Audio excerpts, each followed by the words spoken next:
From John. Dear Saint Klavan of the Blessed Woohoo, Christ spent much of his earthly ministry talking about caring for the poor and afflicted.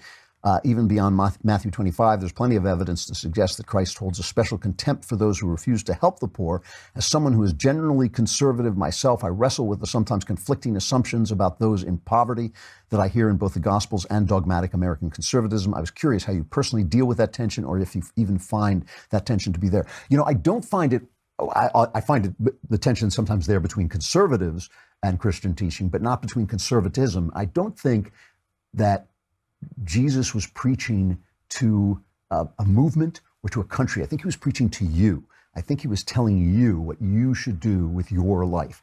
And so my problem with social movements is frequently they should be judged, as Thomas Sowell would say, they should be judged on their outcomes, not on their intentions. And so a lot of times, for instance, poor Black people's lives were improving more before the Great Society that was geared toward helping them than they were after the Great Society, because the Great Society destroyed families by paying welfare to people who had illegitimate children and not allowing fathers to come into the house because you lost your benefits. So all of these things don't often work, whereas if you give a man a sandwich, he will eat that day. I mean, that's why a lot of times they tell you don't give money to people on the street.